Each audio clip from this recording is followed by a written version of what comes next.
Hello friends, नमस्कार। मेरे channel education with रश्मि में आप सबका स्वागत है।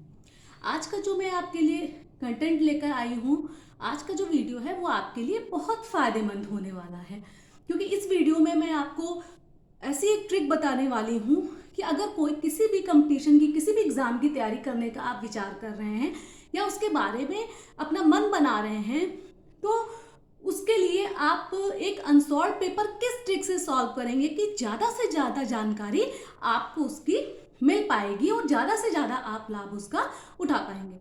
नॉर्मली क्या होता है कि आप एक अनसॉल्व खरीद लेते हैं और ज़्यादातर उनमें क्या होता है कि क्वेश्चन साथ में दिए होते हैं। तो इसमें कई कैटेगरी के लोग होते हैं। जो एक तरीके के लोग होते हैं जो सीधा सीधा आंसर देखकर उस पर टिक कर लेते हैं और लगातार बार बार उन्हीं प्रश्नों को पढ़ते रहते हैं और आंसर को देखते रहते हैं।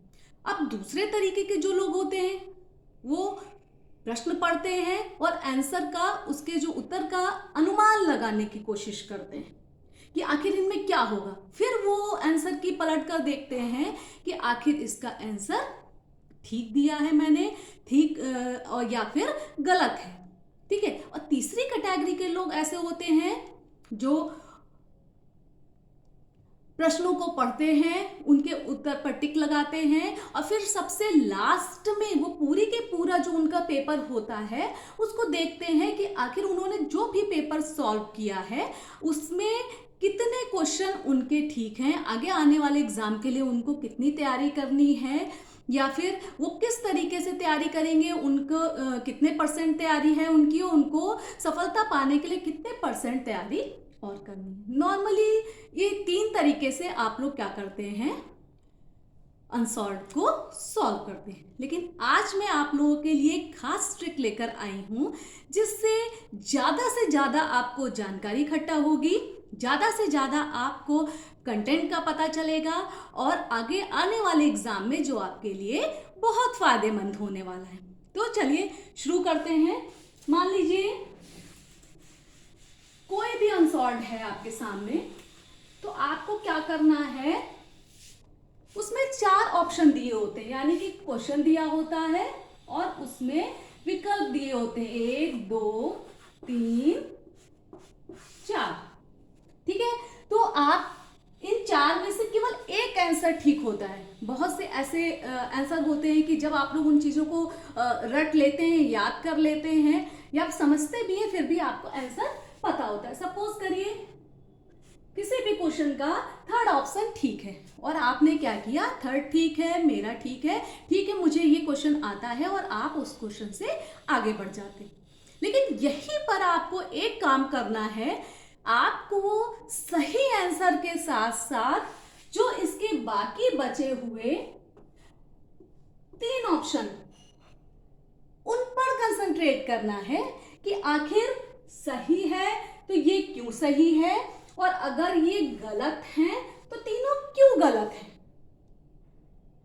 अगर इतना काम आपने किया तो यकीन मानिए एक क्वेश्चन पेपर में 100 क्वेश्चन और आपका कितना कंटेंट तैयार हो जाएगा आप उसका अंदाजा भी नहीं लगा सकते। ठीक है। एक बहुत आसान सा क्वेश्चन है, नॉर्मली पूछा जाता है, मैं उदाहरण से आपको समझा देती हूं कि प्रयास एवं त्रुटि का सिद्धांत किसने दिया।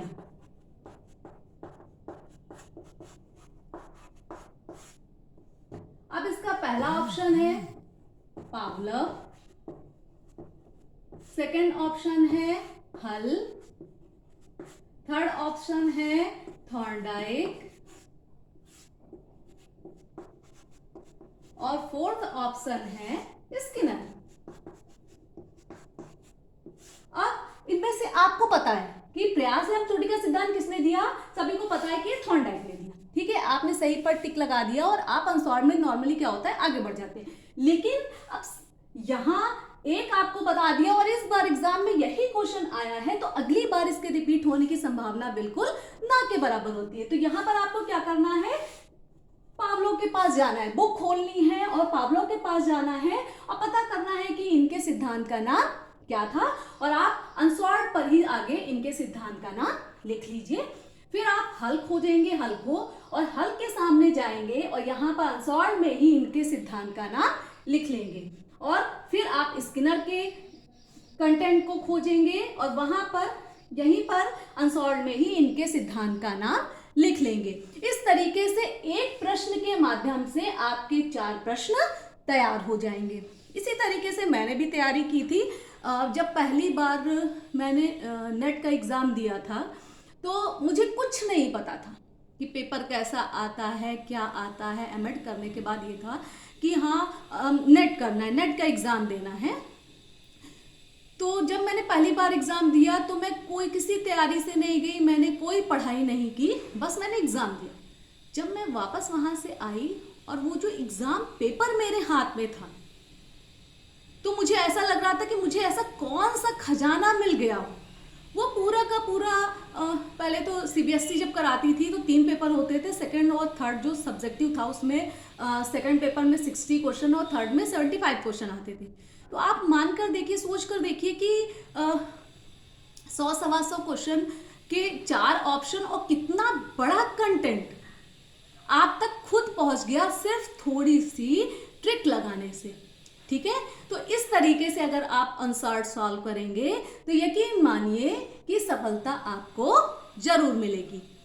और अगर आपको ये ट्रिक पसंद आई हो तो इस वीडियो को लाइक जरूर करिएगा। धन्यवाद।